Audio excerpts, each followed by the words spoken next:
para vocês. Espero que o Divino Espírito Santo possa me usar hoje, nessa manhã. Hoje eu vim falar sobre obediência, liderança e servir. Coisas que andam juntas, mas a gente só lembra o que é pra gente, pra nós, seres humanos, nós, carnais, é a melhor parte, né? É o liderar. Tava pensando que hoje as igrejas, eu gostaria que as igrejas fossem muito menos ternos bonitos e mais a igreja de Cristo. Porque as igrejas dos ternos bonitos, das senhoras com vestidos lindos, me lembra muito a época da igreja de Jesus Cristo, a igreja que ele veio lutar contra. Né? Que Jesus Cristo era um cara super humilde. Quando ele entrava na sinagoga e via os judeus com aquelas suas vestes, Herodes, como gostava de se exibir, quem olhava para eles dois, a diferença era tão grande que você achava que os judeus estavam com as palavras, né? Porque já é da nossa carne. E eu nem recrimino não, mas eu acho que nós cristãos que já estudamos a Bíblia, né, a gente tem todo esse conhecimento aqui. Quando você estuda desde Gênesis, Êxodos e por aí vai, você começa a ter uma consciência muito grande. Eu acho que às vezes a gente esquece. A gente esquece de praticar. Porque quando a gente tem que praticar isso aqui, a gente tem que se olhar no espelho. A gente cutuca os nossos defeitos. Então hoje eu queria falar sobre obediência. Que todo líder está sujeito a um líder maior, que é Jesus, que é Deus. Em João 14:31, fala assim, Jesus fala assim: todavia é preciso que o mundo saiba que eu amo meu Pai e que faço o que meu Pai me ordenou. Levanta-se e vamos daqui. O que eu quero dizer com isso é que Deus, ele tem um propósito para a nossa vida que vai além da nossa humanidade. E às vezes, para realizar o propósito dele, ele precisa daquele pastor lá no púlpito. Ele precisa que aquele cara seja o diácono. Ele precisa daquela pessoa pregando. Às vezes, a gente pode até discordar de uma posição de uma pessoa, porque a gente acredita que estamos aptos para julgar. E isso é o nosso eterno conflito, né? Entre o bem e o mal, digamos assim, numa linguagem mais popular. E o problema não é esse pensamento de autossuficiência, porque ele vem acompanhado da carne, e é onde Satanás nos tenta. O problema é quando a gente não corta essas ervas daninhas, sabendo que esse sentimento está crescendo, está brotando, e às vezes o pastor, sem perceber, um membro começa a contaminar toda a igreja. Eu tenho ouvido muito falar nisso de, eu vou tirar a liderança, não, eu não concordo com fulano, não, eu não concordo com ciclano. Primeira coisa, a obediência, na minha opinião, é o primeiro ato de confiança que estabelecemos com Deus. Aquele pastor que está ali em cima, essa igreja que você entrou do nada, tem um propósito de você estar ali. Tem um propósito para o pastor estar ali. Em momento algum se deve acreditar que o pastor é o dono da verdade. Pelo contrário, é uma troca constante de experiências. É uma passagem que me chama muita atenção, também na Bíblia, é em Êxodos, que diz assim, Êxodos 31, diz assim: disse então o Senhor a Moisés: eu escolhi Bezalel, filho de Uri, filho de Ur, e o enchi de Espírito Santo, dando-lhe destreza, habilidade e plena capacidade artística para desenhar e executar trabalhos em ouro, prata e bronze. Gente, será que esse artesão que Deus ungiu de Espírito Santo era menos que Moisés? Era menos importante para a construção da igreja de Deus, para a futura igreja de Cristo, que Cristo já estava vindo, que Araão?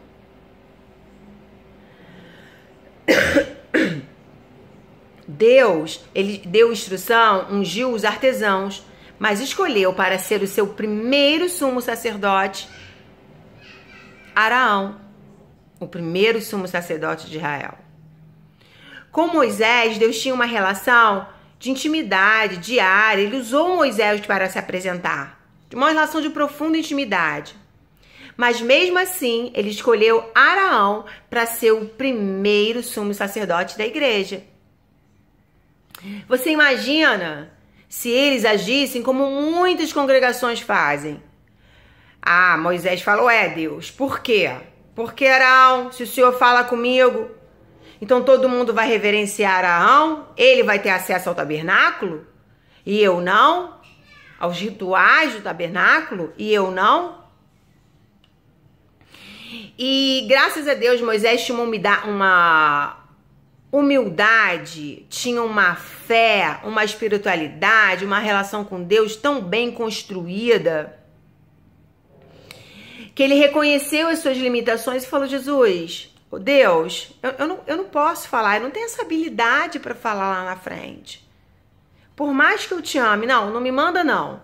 Então o Senhor se irou com Moisés e lhe disse, isso está em Êxodos, você não tem o seu irmão Arão, o levita? Eu sei que ele fala bem. Ele já está vindo ao seu encontro e se alegrará ao vê-lo. Você falará com ele e dirá o que ele deve dizer. Eu estarei com você quando falarem e direi a vocês o que fazer. Assim como Deus fala ao profeta, você falará a seu irmão, e ele será o seu porta-voz diante do povo. Em momento algum, Araão e Moisés se sentiram diminuídos. Eles só tinham uma coisa, eles acreditavam e confiavam em Deus. Que as funções, os cargos, as lideranças foram estabelecidas por eles. E a prova maior da fidelidade e obediência a Deus de Araão foi no deserto. Que Araão continuou sendo porta-voz de Moisés para o povo quando o povo se rebelou contra Moisés. Se fosse hoje nas igrejas atuais, era uma oportunidade para muito membro falar, opa, tá todo mundo contra agora o pastor? Eu vou me juntar porque eu quero esse lugar.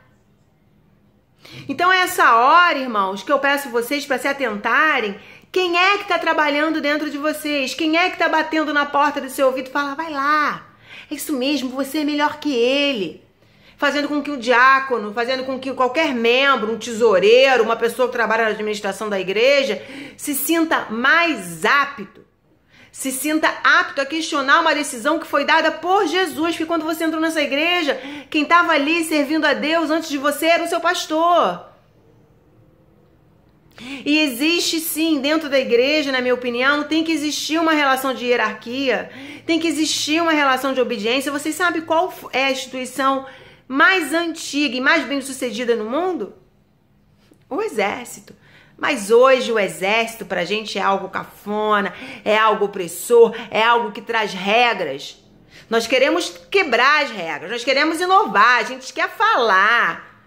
Sem perceber que às vezes falando, a gente magoa o outro. Falando e às vezes expondo a nossa opinião para outros membros da igreja, a gente contamina a igreja de Cristo. Então, irmão, nesse momento, ore, se feche no quarto, fala, Senhor Jesus, por favor, tem algo aqui dentro de mim que não é seu. Tem algo dentro de mim que crescendo, tem uma erva daninha que eu não consigo aparar, Senhor. Senhor, me perdoa, me desculpe. Eu curvo minha cabeça diante de Ti, Deus. A minha humanidade me cega. Mas somente com os seus olhos, Jesus, eu posso ver. Mostre-me a direção certa, porque eu não estou apto a julgar ninguém. Mas eu gostaria, Senhor, que o Senhor mostrasse para mim se essa igreja é a igreja que eu tenho que congregar. Desculpa, estou gripada. O que eu queria falar hoje é que às vezes a gente, sem perceber, dentro da igreja trabalha para o inimigo. em vez de trabalhar para Deus, em vez de trabalhar para Cristo. Que cada membro da igreja tem a sua importância. Estevão, gente, era um diácono. Olha a importância, o nome de Estevão está aqui, toda a história dele. Deus não esqueceu dele em nenhum momento, nem Pedro, nem Paulo, nem Peter, nem Simon. Imagine Paulo. Então a gente sempre tem a oportunidade de mudar. Né? Paulo, ele morreu com uma luta constante dentro dele, né? Com uma aflição constante. E ele mesmo estava constantemente pedindo perdão a Jesus por toda aquela época que ele não trabalhava para Cristo.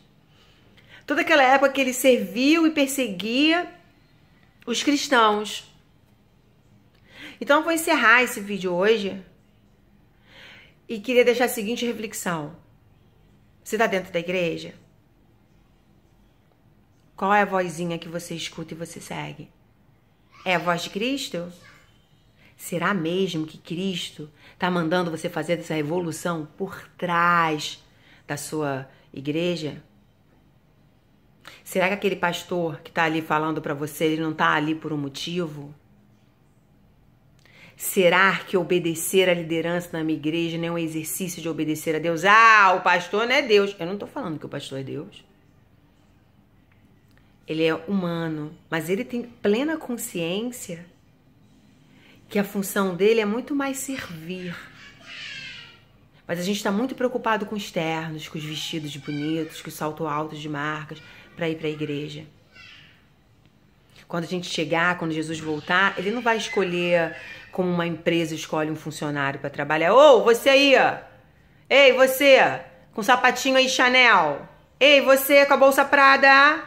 Sim, você tem uma cara distinta. Entra pro céu. Gente, não vai ser assim, né? A gente sabe que não vai. Porque talvez, se fôssemos por nós, se Jesus voltasse hoje, batesse na sua porta hoje e não dissesse que era Jesus, porque aí se ele dissesse que era Jesus, você teria plena certeza da vantagem que você poderia ter sobre ele. Será que você abriria a porta para ele com aquelas vestes que ele estava usando? Será que você aceitaria a proposta de segui-lo? Então fica a dica, tá bom? Tenha um bom dia. Que Jesus possa abençoar vocês, que possa lhe dar sabedoria, me dar sabedoria, que a gente possa convidar mais pessoas para esse canal. É um canal com genuíno propósito de levar a palavra de Cristo para o mundo atual. Tá bom? Um beijo. Até o próximo vídeo.